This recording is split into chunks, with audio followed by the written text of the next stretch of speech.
nicht.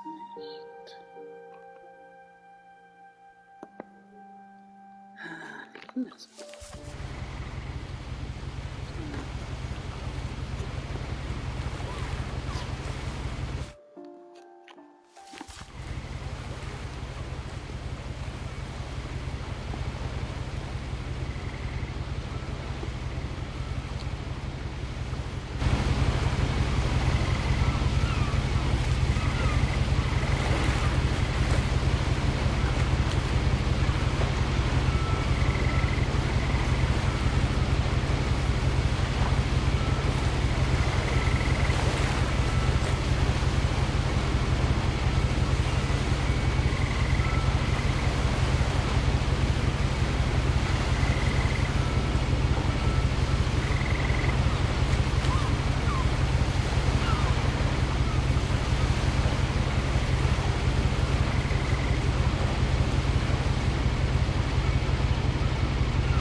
A lot of this isn't going to make sense to you, and I'm sorry about that. I'm just going to start at the beginning, with the house.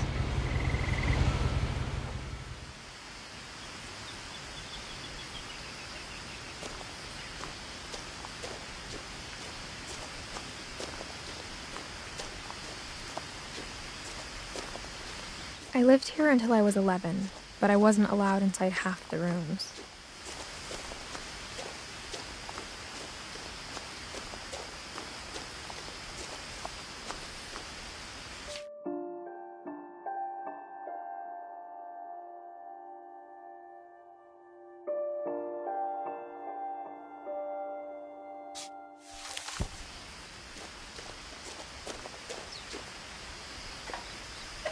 Inside the mailbox were bills from 7 years ago, marked urgent, open immediately.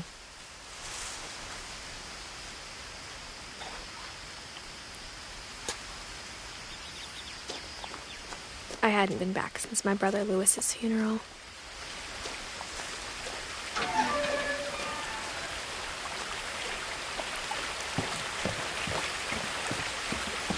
In her will, my mother left me a key, but didn't tell me what it unlocked. Maybe she thought I'd know. Or she thought the mystery would be enough to bring me back.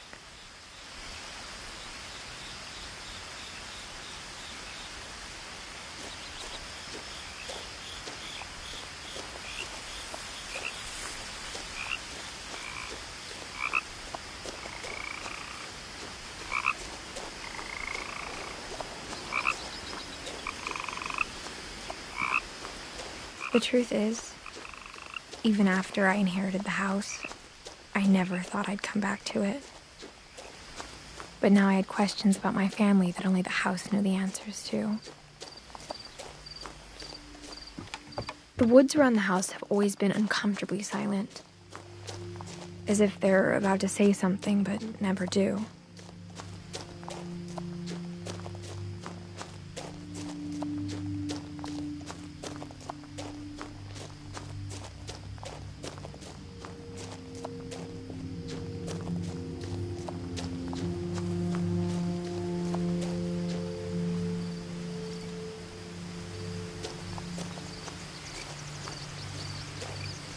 The house was exactly like I remembered it, the way I'd been dreaming about it.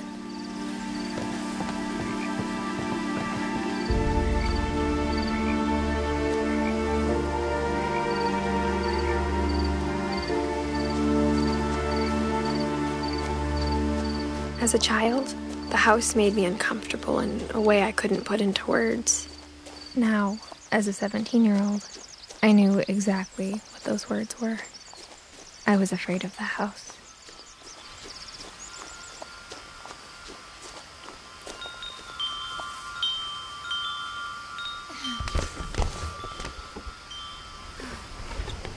Crawling through the doggy door used to be a lot easier when I was 11.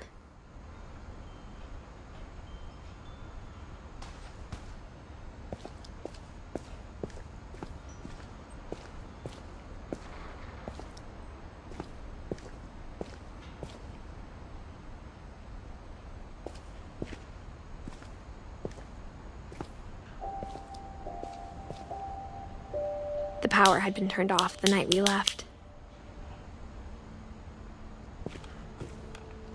Felt like I was home.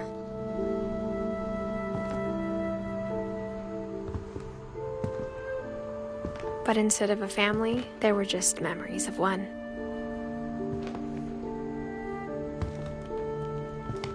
Like how after Louis started working at the cannery, we all got sick of eating salmon, except our cat, Molly. Or how only one restaurant would deliver to our house, so we had Chinese a lot.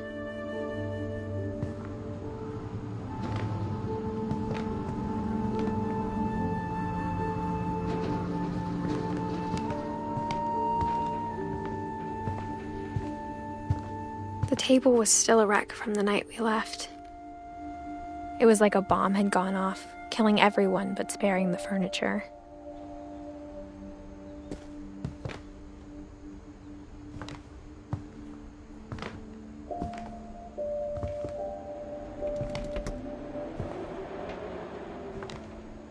My mom was the only one of us who could imagine Great-Grandma Edie living in a nursing home.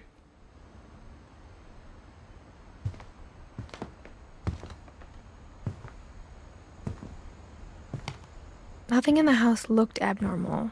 There was just too much of it, like a smile with too many teeth.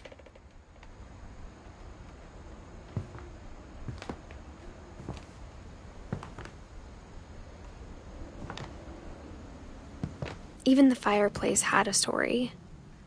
Edie told me the bricks came from the original house, after it sank.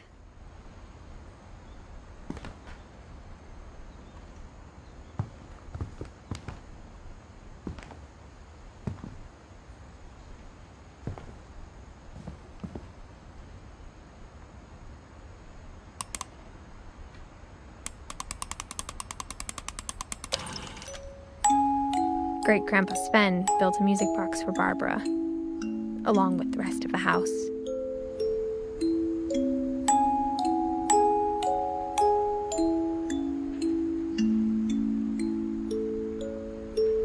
Mom always told me to stay out of the basement, so I wasn't too surprised when the key didn't fit.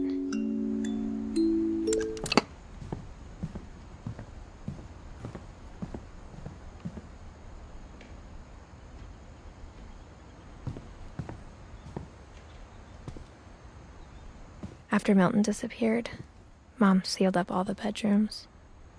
Then Edie retaliated and drilled peepholes.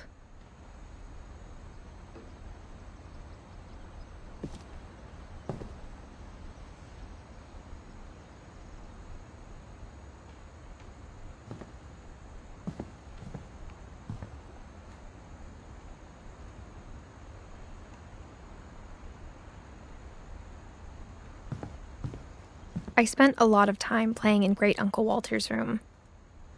I think my mom sometimes regretted not sealing it up. Louis told me there were secret passages, but I never believed him.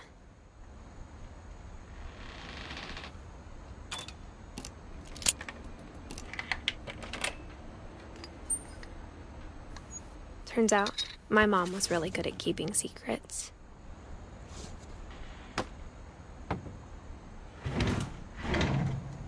Now it was time to find out what my mom had been afraid of.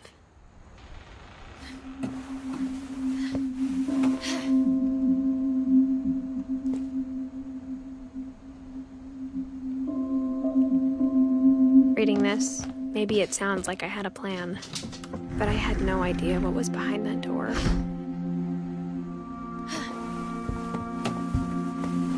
Just like I had no idea where all this was gonna lead.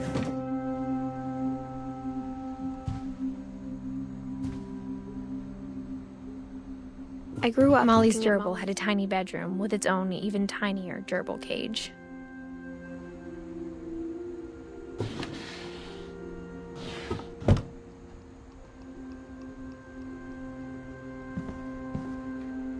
Being inside for the first time, I felt like I'd stepped behind a painting.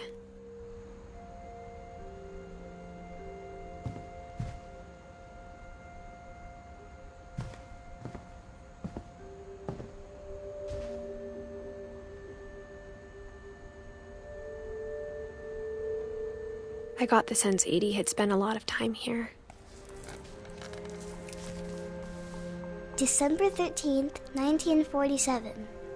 Dear Diary, I'll be gone soon, but I wanted to tell somebody about what's gonna happen. It started when Mom sent me to bed without dinner. I woke up and I was starving, so I looked around for something to eat.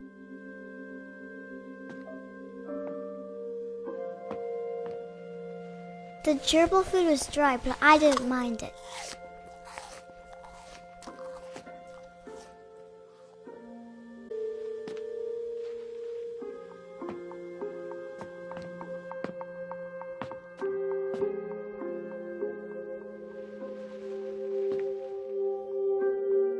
I thought about eating Christopher, but I held back.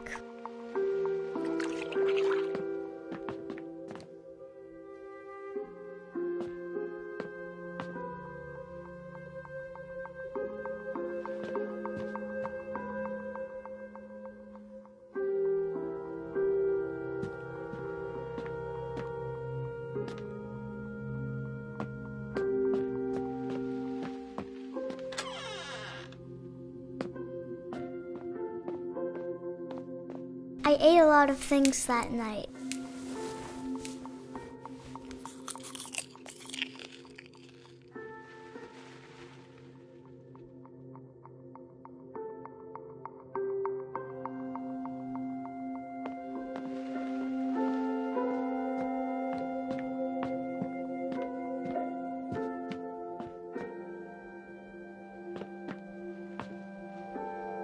My Halloween candy was all gone.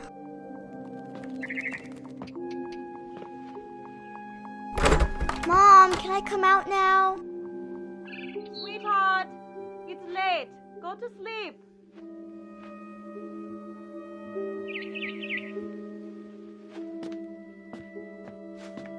Then I heard chirping outside my window. It was a barn swallow going back to her nest. I reached out for her.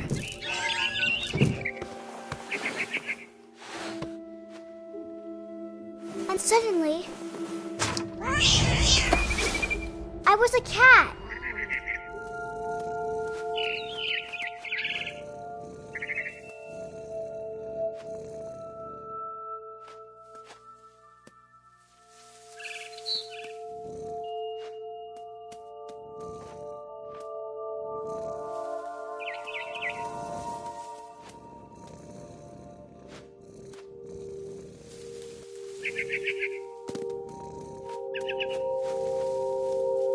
I tried to be quiet, but the bird was really scared.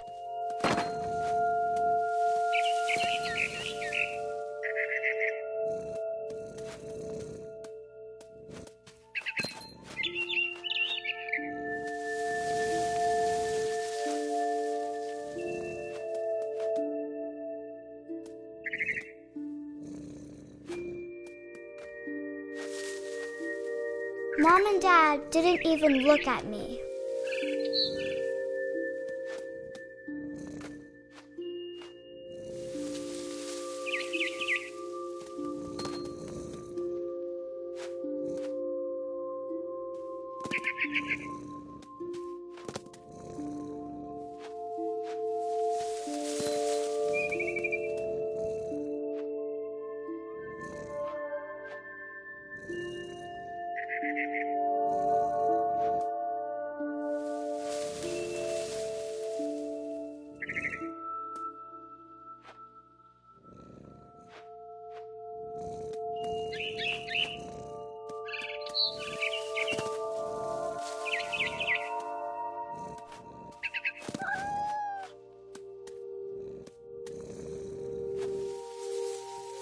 I jumped and I almost got her.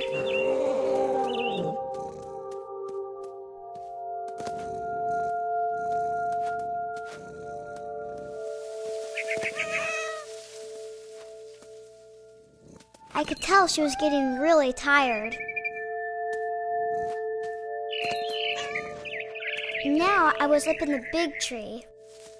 I promised Dad I wouldn't climb it anymore. All I cared about was eating that mama bird.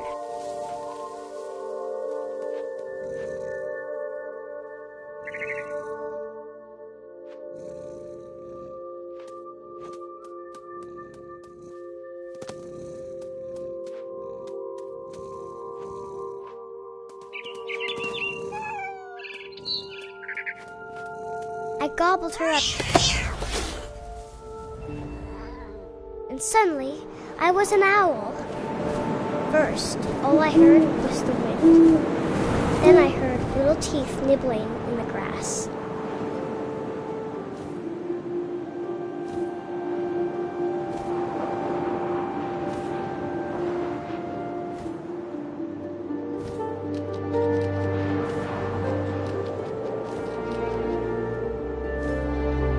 Rabbits.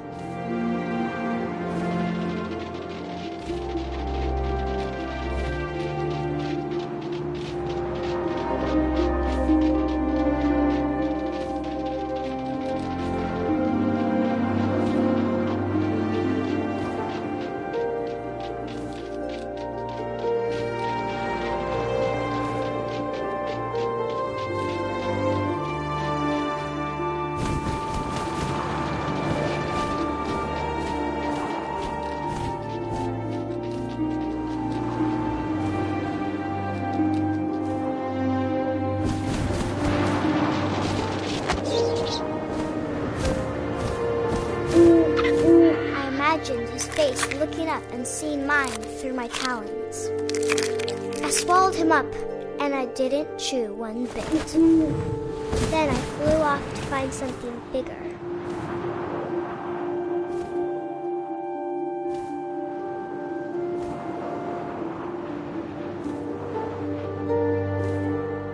A mama rabbit.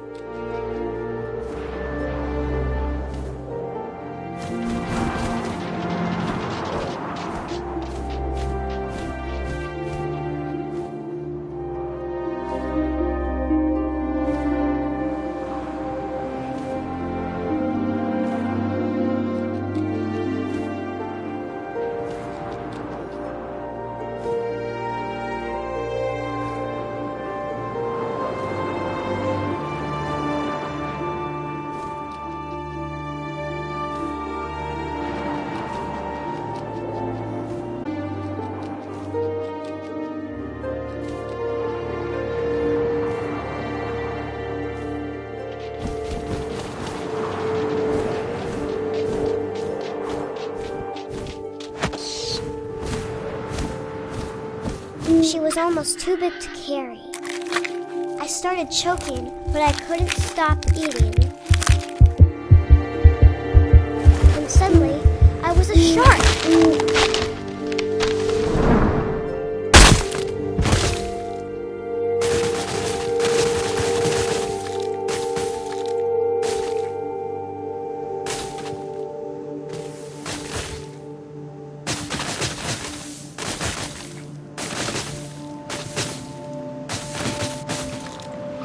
I rolled off a cliff and into the ocean. Now, I was hungrier than ever.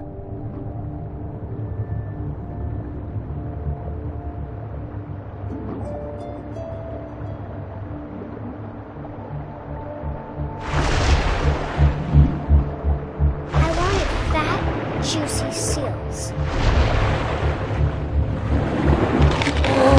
I tore off her flipper, and it tasted really good.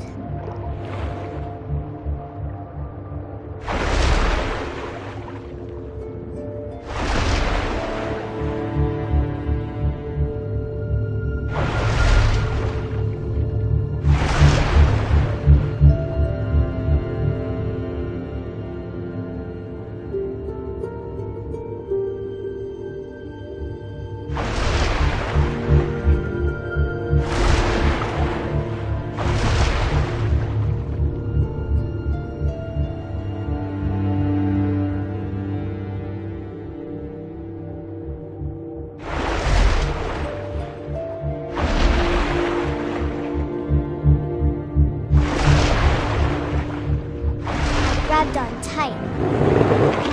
When I was so hungry, I jumped out of the water.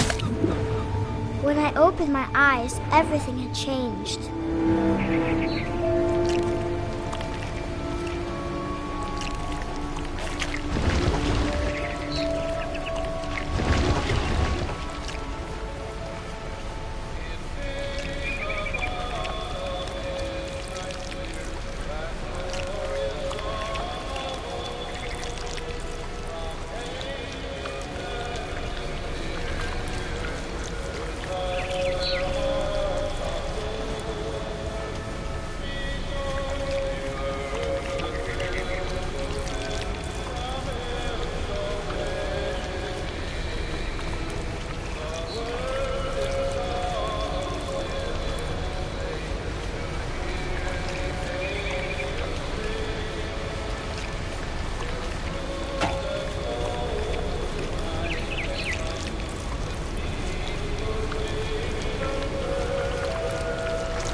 I was a monster and I smelled people everywhere.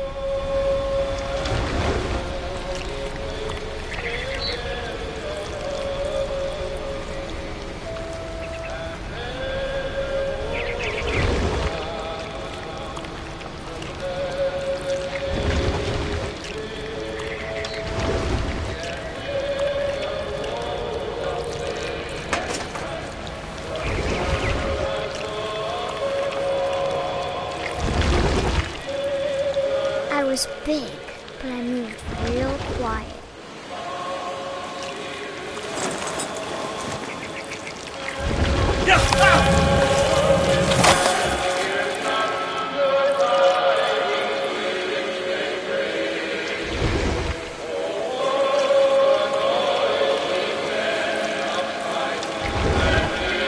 I wanted to stop it, but also I didn't.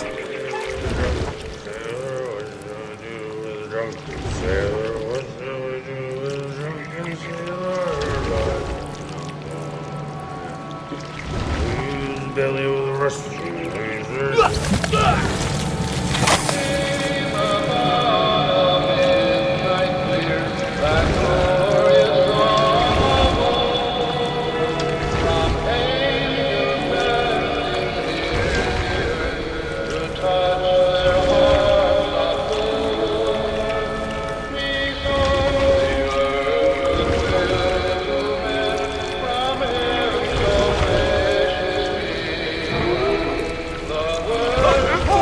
Passenger, I was still hungry. And across the water, I smelled something new. Something I had to have, so I swam towards it.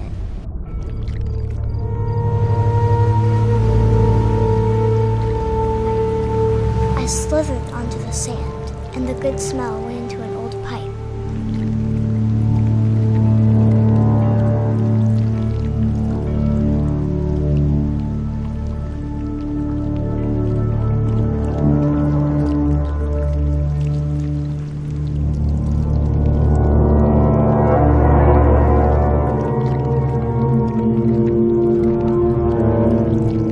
Closer and closer.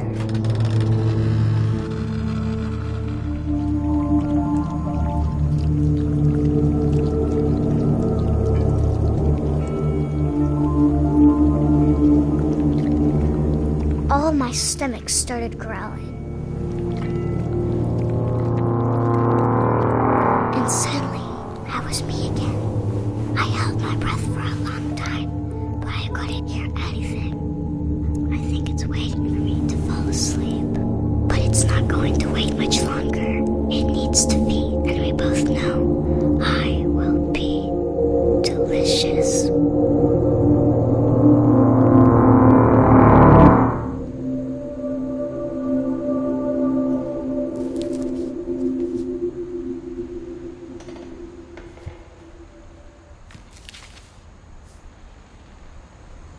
I'm not sure if I believed all of that, but I'm sure Edie would have.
This will be obvious later, but my mom never told me any of these stories. Edie would have, but Mom didn't like bringing up the past. Though, when we adopted a stray kitten, she was the one who named it Molly.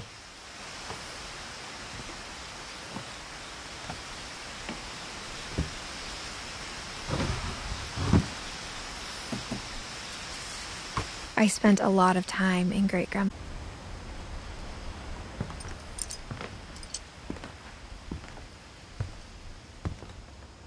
Her room was like a museum. For 500 years, the Finches have been famous throughout Norway for their fortune and misfortune. Odin Finch buries the latest victims of the family curse, his wife Ingeborg and their newborn son, Johan. On January 7th, 1937, he set sail with his family and his house, hoping to leave the curse behind.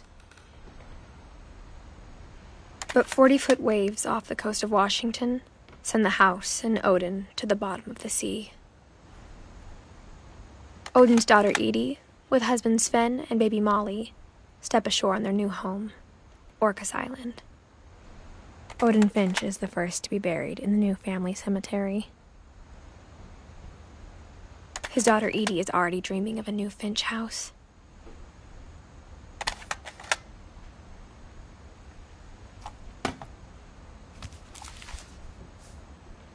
Whatever's wrong with this family, it goes back a long ways.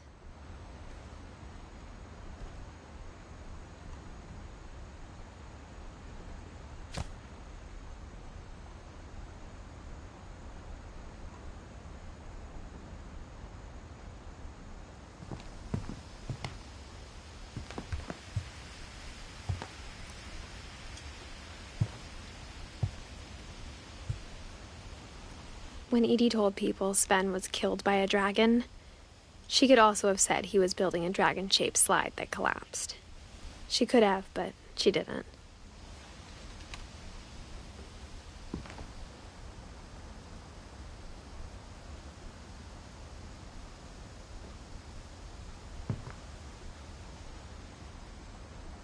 Even in her 90s, sometimes Edie seemed a lot younger than my mother.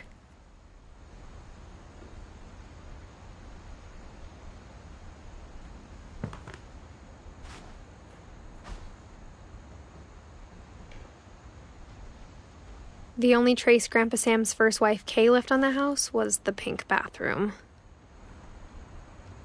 It was a pretty big trace.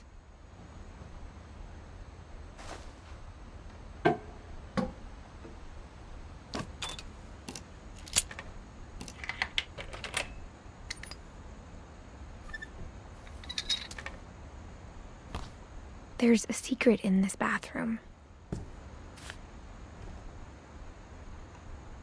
It's in the last place you would look. It isn't in the cupboard. It's hidden in this book.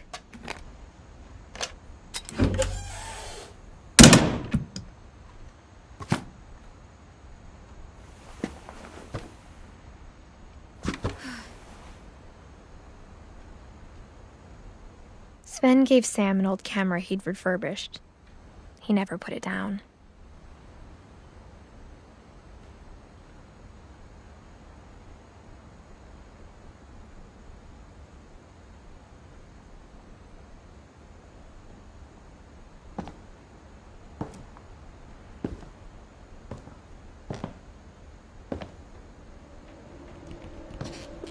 From the paintings on the wall, it was clear my brother Milton had been here before me.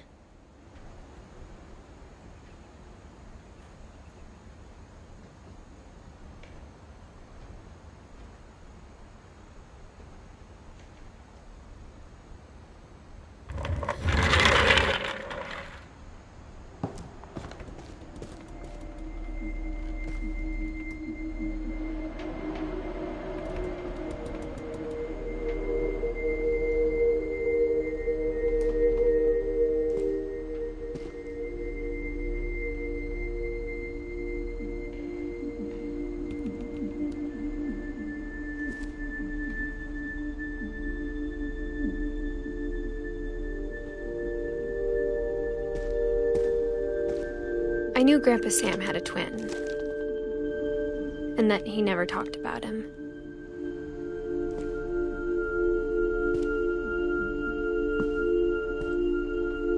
I guess my grandpa didn't like history any more than my mom did.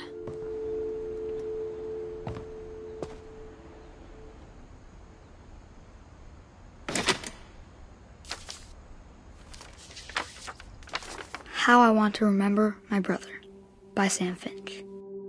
The thing I remember is that when he made up his mind, that was it.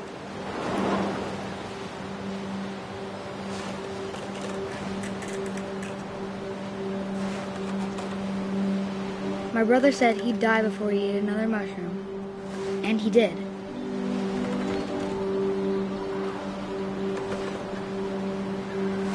At Barbara's funeral, we swore we'd never be afraid again, and he wasn't. I think Calvin always wanted to fly.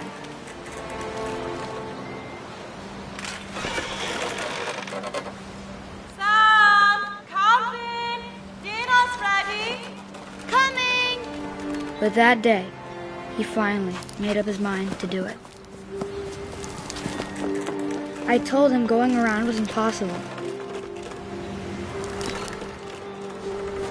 Maybe if I hadn't said that. Calvin! I'm not gonna tell you again! Maybe if the wind hadn't picked up.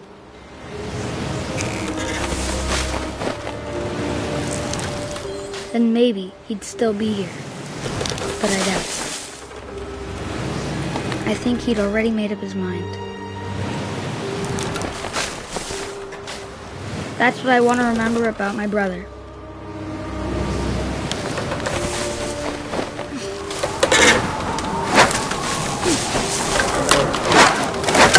The day he made up his mind to fly. And he did.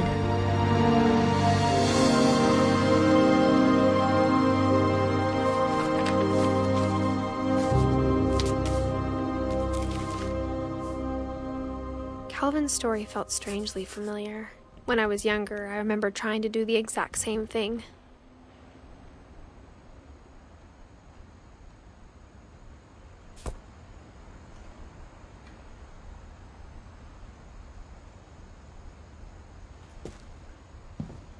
After the funeral, Edie roped off Calvin's half of the room.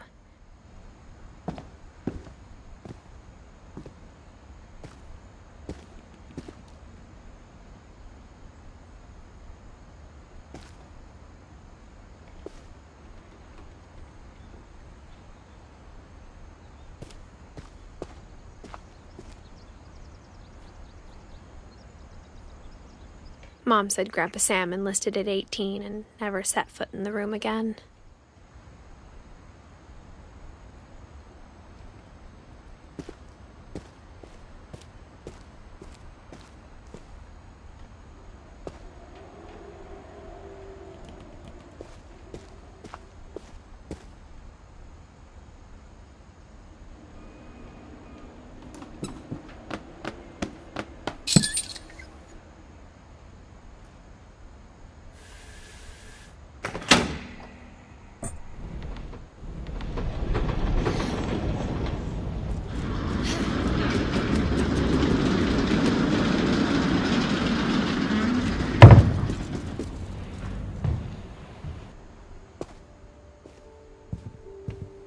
The passages were a pretty tight fit. They'd obviously been built for smaller hands and bellies.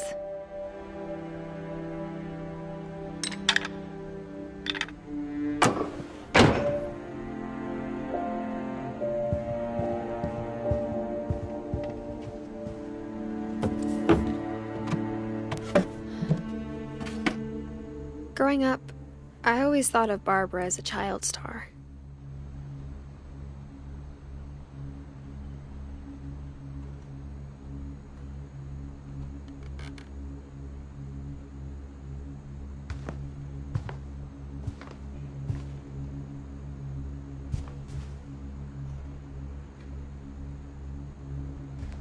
I never thought about how hard it must have been for her afterwards.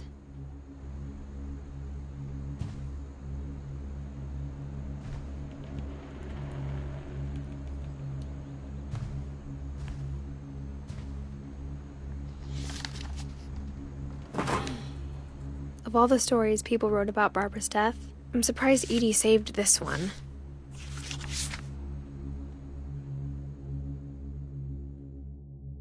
Old Jack here with another ghastly tale inspired by America's ending of Barbara Finch. As a child star, Barbara was famous for her scream.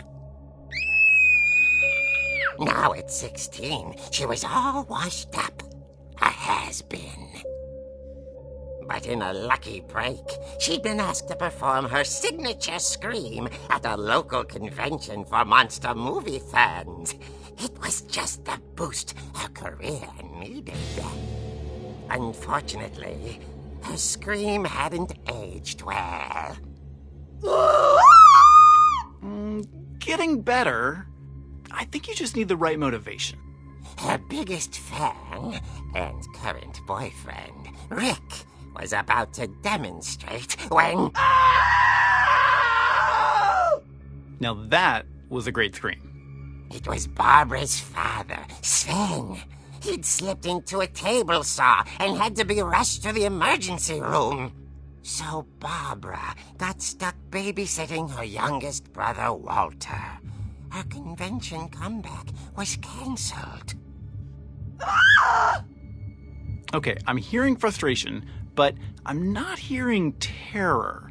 What if I tried... A gang of hoodlums in Halloween masks have been terrorizing Orcas Island tonight. Police are urging residents to... That came from the basement. You're right! Also, I loved your delivery on that. Why is your basement door locked? Because my dad likes making puzzles and secret passages. There's a key hidden in the music box. The secret is to keep winding and winding until finally the key pops out.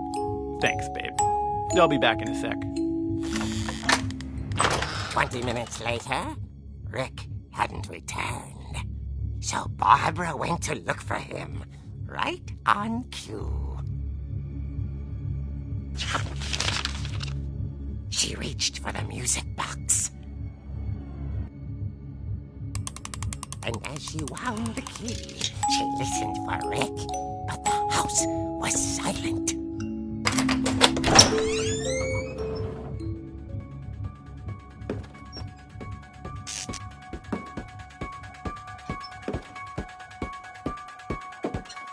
She found Rick's crutch and imagined the worst.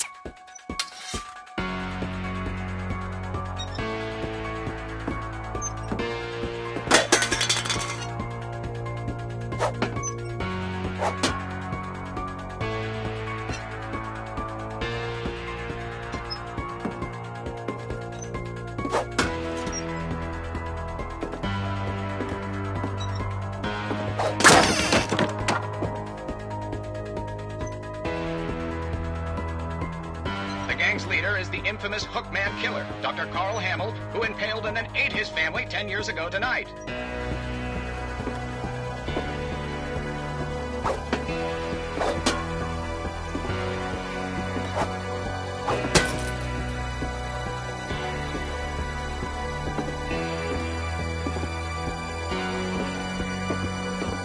The old fridge rattled and grew still.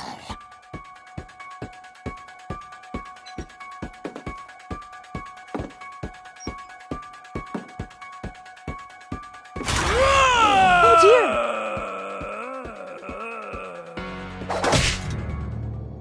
Oh! Rick? Barb, relax. I was just trying to scare you to help you find your scream. Well, I'm not scared, Rick. I'm furious. Then act furious. All I'm getting from you now is that you're hurt and confused and She threw him out, but she kept a little something to remember him by. Barb, have you seen my other crutch? And she was still holding it when she fell asleep watching the late picture show. Hours later... Barbara! Walter, what's going on up there? Ah!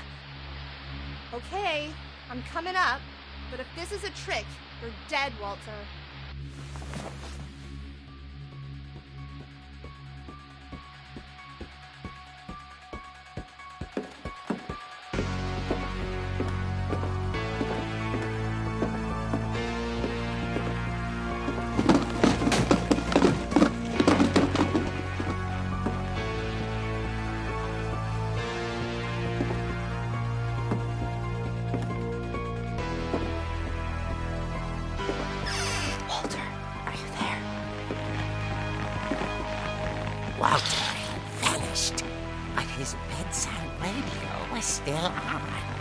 Orcas Island police describe the man as 6 feet tall, with a steel hook for a hand.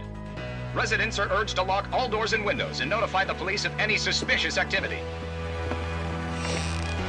Barbara turned, saw the hook man, and was speechless.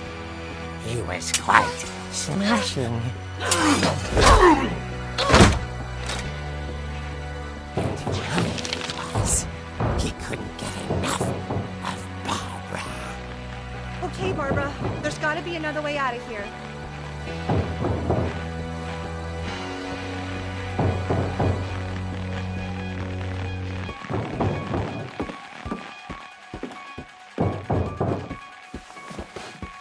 That night, she played her part beautifully.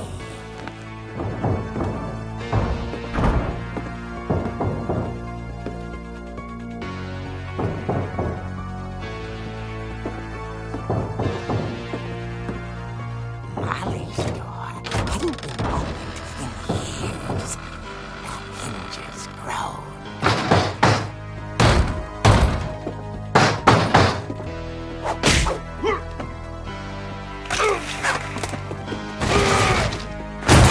He wasn't moving, but she sensed the story might not be over yet.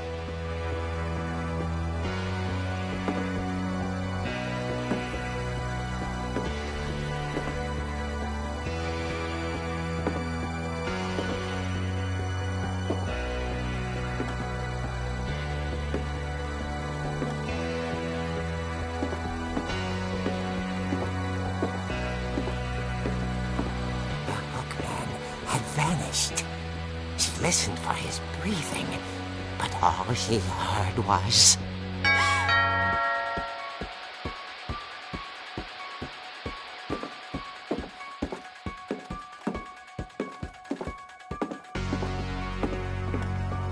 Someone at the door was dying to speak to young Barbara. At the door, she heard whispering. Was coming from inside the house.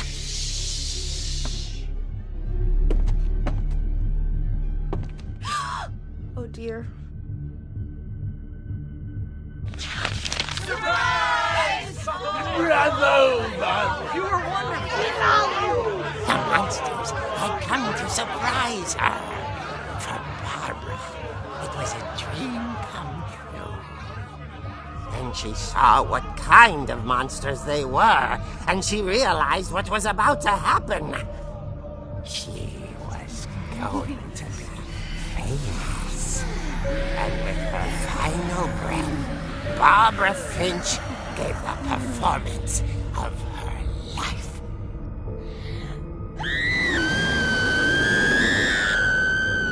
I wasn't there myself, but I hear Barbara was magnificent. Poor girl. She had a taste for stardom. But unfortunately, so did her fans. Of course, the police blamed it all on poor Rick, who disappeared the same night.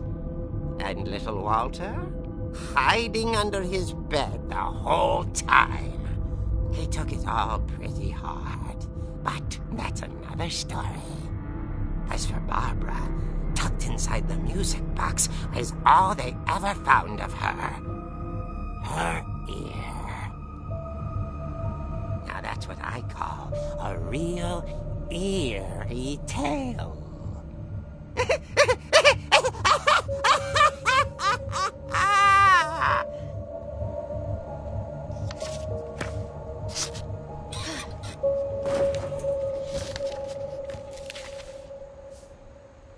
Edie told me all Barbara wanted was to be remembered, as absurd as that comic was.